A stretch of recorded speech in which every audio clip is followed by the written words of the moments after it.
এগৰাকী দুগৰাকী নহয়, বহিৰাজ্যত বিক্ৰী 5 গৰাকীকৈ বোৱাৰী। ইয়াৰ আগত আপোনাৰ বঙাইগাঁৱৰ পৰা এটা উঠাইছে, তাৰপিছত লক্ষীমাৰীৰ পৰা উঠাইছে, আৰু তাৰপিছত আমাৰ চাৰিআলিৰ পৰা উঠাইছে।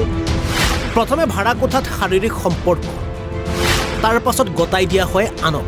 ৰখাৰ পিছত তাক হেৰি কৰে, খাৱা ভাল চেল দিয়ে, সেই মাইকীটো হেৰি হ'ব না, এই ইমান খাৱা পাইছোঁ আমিতো ঘৰত সেইবিলাক নাপাওঁৱেই, ইউজ কৰিয়ে তাক বিক্ৰী কৰি দিয়ে। মাইকী লৈ গৈছে, চব মাইকী হয়, ছোৱালী এটাও লোৱা নাই, চব মাইকী লৈ গৈছে। নিমাত নিশ্চুক আৰক্ষী জানালোঁ, আৰক্ষী গুৰুত্ব নাদিলে এইটো কথা। আৰক্ষী কয় সেইবিলাক কথা বাদ দি, যেনে আমাৰ মামা যেনে নিযুত কৰি থাকে, সেইবিলাক কথা বাদ দি কিয় বাদ দিম সেইবিলাক কথা। মুখত হাঁহি এটা লৈ থকা সহজ সৰল যেন লগা এই যুৱকজনলৈ চাওক। পাছে ইয়াৰ মুখত সৰল হাঁহি দেখি আপুনি সহজ সৰল যুৱক বুলি নাভাবিব, ই এটা হৈছে মহা লম্পট। ঘৰ অসমত যদিও ভাতৃৰ সৈতে কৰ্মসূত্ৰে কাম কৰে বাহিৰত, আৰু বহিৰাজ্যৰ পৰা বিভিন্ন প্ৰলোভনেৰে ফোন কৰে অসমৰ যুৱতী মহিলালৈ। নিজকে বিভিন্ন সময়ত ফোনযোগে চিনাকি দি আৰক্ষীৰ উচ্চপদস্থ বিষয়া বুলি। আৰু ৰামনাথ ৰায় নামৰ এই লম্পটগৰাকী প্ৰেমৰ প্ৰস্তাৱ দি বোৱাৰীক মাতি পঠায় বহিৰাজ্যলৈ, আৰু তাতেই প্ৰথমে নিজে বোৱাৰীগৰাকীৰ সৈতে শাৰীৰিক সম্পৰ্ক কৰি কিছুদিনৰ পাছতে বোৱাৰীগৰাকীক বিক্ৰী কৰি দিয়ে বেলেগৰ হাতত। ৰামনাথ ৰায়ৰ বিৰুদ্ধে ভয়ংকৰ অভিযোগ উত্থাপন কৰিছে ধনজিৎ ৰায় নামৰ এই যুৱকজনে। ধনজিতৰ অভিযোগ যে তেওঁৰ পত্নীক এনেদৰে পলুৱাই নি বহিৰাজ্যত বিক্ৰী কৰিছে ৰামনাথে। লগতে কয় যে সমগ্ৰ ঘটনা আৰক্ষীক জনোৱাৰ পাছতো আৰক্ষীয়ে কোনো গুৰুত্ব দিয়া নাই। মোৰ নাম ধনজিৎ ৰায়, মোৰ বাৰী কুচিয়াগাড়ী, মোৰ শ্বশুৰবাৰী পাগলাহাটত। ঘটনাটো এনেকৈ হৈছে, এটা ল'ৰাই আছে, তাৰ নামটো কি ৰামানাথ ৰায়, গোলগঞ্জ ৰাখালপাট বুলি কয় জেগাটোৰ নাম। সেই ল'ৰাটো আনি মোৰ মাইকীটোক লৈ গৈছে, মোৰ ঘৰৰ পৰা লৈ গৈছে, লৈ যায় তাক বাহিৰৰ জেগাত লৈ গৈছে। লৈ যায় সি কি কৰিছে, মোৰ বৌ আৰু কি ব্লেকমেইল কৰিছে। ব্লেকমেইল কৰাতে মোৰ বৌ তাৰ লগত গৈছে। তাই মানে মোৰ বৌক কৈছে মই ডাঙৰ চাকৰি কৰোঁ। তাৰ মোৰ বৌৱে সুধিছে তাক কি চাকৰি কৰা, DSP চাকৰি কৰোঁ। DSP বৰ বৰ উকিল মোৰ লগত আছে, থকাৰ কাৰণতে মোৰ বৌ তাৰ লগত গৈছে।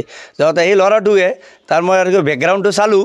তাৰপিছত মই ঘৰত, মই গুজৰাটত থাকোঁ, গুজৰাটৰ পৰা আহি চালোঁ এই ল'ৰাটো বোলে ইয়াৰ আগতো 5-6টা মাইকীক লৈ গৈছে। এই ল'ৰাটো মহিলাবিলাক লৈ যাকে গুজৰাট, দিল্লী সেইবিলাকক লৈ যায় কিনে তাতে বিক্ৰী চিক্ৰী কৰে। এইটো মই ইয়াৰ আগতো লৈ গৈছে, মই লৈ গৈছে ইয়াৰ আগতো, সেইটো গম পাইছোঁ, দেখা পাইছোঁ। তাৰমানে এইটো তাৰ এটা মাইকী আছে, তো তাই মোক ফোন কৰি কৈছে দাদা এনেকৈ খবৰ, এই ল'ৰাটো কিন্তু বাহিৰত বিক্ৰী কৰে। তো মোৰ তাৰ কথাটো মোৰ বিশ্বাস হৈছে, হয় কথাটো তাৰ মোবাইলত বেকগ্ৰাউণ্ডটো চাইছোঁ, তো চাৰ কাৰণত মোৰ মনতো বিশ্বাস আহিছে এইটোৱে। মানে সেই ল'ৰাটো এনেকৈ আজি বঙাইগাঁৱৰ পৰা এটা উঠাইছে, লক্ষীমাৰী কানৰীৰ পৰা এটা উঠাইছে, আৰু তোমাৰ বহুত দূৰ চাৰিআলিৰ পৰা এটা উঠাইছে। চাৰিআলিৰ পৰা এটা মাইকী আছে, তাৰ সৰু ল'ৰা এটা আছে, মই দেখিছোঁ তাক, দেখি চাকি আহিছোঁ। এই এনেকুৱা কৰি লৈ যায়। মানে সেইটোৱে কথা, আমি যে ইমান নিউজ দেখোঁ অসমৰ বিষয়ে, প্ৰলোভন দি লৈ যায়, মানে তাক এনেকৈ বহুত লোভ দেয়, মই এনেকৈ কাম কৰোঁ, মোৰ ইমান এনেকৈ চেলেৰি, এনেকৈ বহুত কিছু, মই DC হওঁ, মানে বহুত পাৱাৰ দেখায়। এইবিলাক মাইকীগিলাতো এনেকৈ লোভ আহি যাব না, লোভ লৈ কিনে বহিৰাজ্যতে বিক্ৰী কৰি যায়, ইউজ কৰিয়ে তাক বিক্ৰী কৰি দিয়ে। ল'ৰাটো সেইটোৱে বিজনেছ, তাৰ এইটোৱে নেটৱাৰ সেইটোৱে। আৰু তাৰ তাৰমানে সেই ল'ৰাটোৰ যোনটো ডাঙৰ দাদা আছে, সি কয় তুই এনেকৈ কৰ, যেতিয়া মোৰ বিয়া হোৱা নাই, তই মাইকী ছোৱালী যোনটো ভাল লাগে তই লৈ আহা, যি কৰা লাগে মই কৰিম, কিমান বেংক বেলেঞ্চ লাগে মই দিম। তাৰমানে সি তাক ডাঙৰ যোনটো ভাইটি আছে তাৰ, সি তাৰমানে তাক সহায় কৰি আছে, তই যি কৰা কৰ। আৰু তাৰমানে সি ইমান সাহস পাইছে, তাতে লৈ যায় তাক 10 দিন 15 দিন ৰাখে। ৰখাৰ পিছত তাক হেৰি কৰে, খাৱা ভাল চেল দিয়ে, যিবিলাক আমি নাজানো, আমি গাঁৱৰ মানুহ সেইবিলাক নাজানো। তাতে কয় তাতে সেই মাইকীটো হেৰি হ'ব না, এই ইমান খাৱা পাইছোঁ, আমিতো ঘৰত সেইবিলাক নাপাওঁৱেই, বাহিৰত আহি পাওঁ। তাৰপিছত সি কি কৰে, বেলেগ এটা ৰুমত সি বিক্ৰী কৰি যায় দিল্লীত। গুড়গাঁও বুলি এখন জেগা আছে, তাতে বিক্ৰী কৰে। ইয়াৰ আগত আপোনাৰ বঙাইগাঁৱৰ পৰা এটা উঠাইছে, তাৰপিছত লক্ষীমাৰীৰ পৰা উঠাইছে, আৰু তাৰপিছত আমাৰ চাৰিআলিৰ পৰা উঠাইছে। মানে 3টা মই আৰু কি খবৰ লৈছোঁ, 3টা একদম চিয়'ৰ মানে মোৰ কণ্টেক্ট নম্বৰ আছে সিহঁতৰ, তাৰ ল'ৰা ছোৱালী যাব, মোৰ চবগুলো কণ্টেক্ট নম্বৰ আছে। মই আপোনাৰ যদি খোজে মই দিব পাৰিম। আৰু ইহঁতৰ বাহিৰত বিক্ৰী কৰে, ইহঁতে এটা অভ্যাস হৈ গৈছে। আৰু এনেকৈ অসমৰ পৰা লৈ যায় এনেকৈ কৰি আছে এওঁলোক। ইয়াৰ আগতো এনেকুৱা ঘটনা কৰিছে, বহুত জেগাত কৰিছে। বঙাইগাঁও আছে, লক্ষীমাৰী আছে, কানৰী আছে, ৰাখালপাট আছে, ইয়াৰ আগতো কৰিছে। সেইবিলাক মাইকী মই তাৰ ঘৰত গৈছোঁ, সেইবিলাক মাইকীৰ ঘৰত গৈছোঁ, খবৰ পাইছোঁ সেইবিলাক মাইকীৰ ঘৰত, সেইবিলাক মাইকী কৈছে।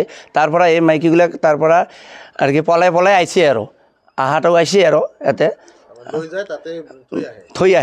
যায় তাতে থৈ আহে গুজৰাট এইবিলাক লৈ যায় তাতে থৈ আহে ল'ৰাটো সেইটো বিজনেছে সেইটো আপুনি চিন্তা কৰি কিয় নকৰে এইটো বিজনেছ আজিকালি এটা হ'লে আমি মানিলোঁ হয় এটা কৰিছে এটাতো নহয় 5টাহে 5টা 6টা এনেকুৱা মানুহ কৰে নেকি গোটেইকেইটাকে বাহিৰত লৈ গৈছে সিহঁতে গোটেইকেইটাকে বাহিৰত লৈ গৈছে আৰক্ষীক জানালোঁ আৰক্ষী গুৰুত্ব নাদিলে এইটো কথা আৰক্ষী কয় সেইবিলাক কথা বাদ দি যেনে আমাৰ মামা যেনে নিযুত কৰি থাকে সেইবিলাক কথা বাদ দি সেই আৰক্ষী এনেকৈ কৈছে সেইবিলাক কথা বাদ দি কিয় বাদ দিম সেইবিলাক কথা যিহেতু বাহিৰত লৈ বিক্ৰী কৰিছে এইটো কিয় বাদ দিম আজি মোৰ লগত হৈছে আজি কাৰোবাৰ বেলেগৰ লগত হ'ব এতিয়া ল'ৰাজনক শাস্তি বিচাৰোঁ মানে তাক কোনো শাস্তি তাক ফাঁচি লাগে আৰু কি এইটো বিচাৰোঁ মই আৰু বেলেগ নাচাওঁ ল'ৰাটোক লাগে ঘৰত পায় নাপায় সেইবিলাক মই নাজানো ল'ৰাটোক মোক লাগে আৰু ভৱিষ্যতে যেনে এনেকুৱা কাম কৰিব নাজানে নকৰে যেনে এনেকুৱা কাম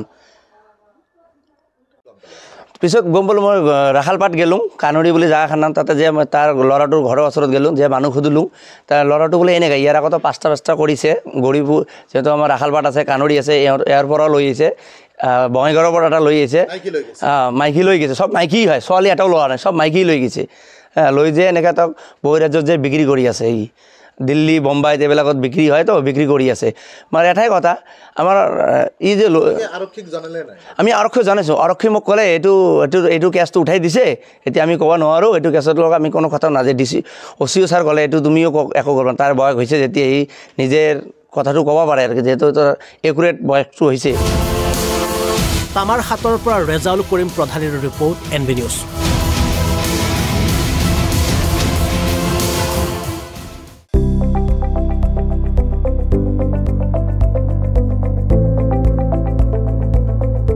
NB নিউজ সহজ সৰল ভাষাত নৱভাৰতৰ কথা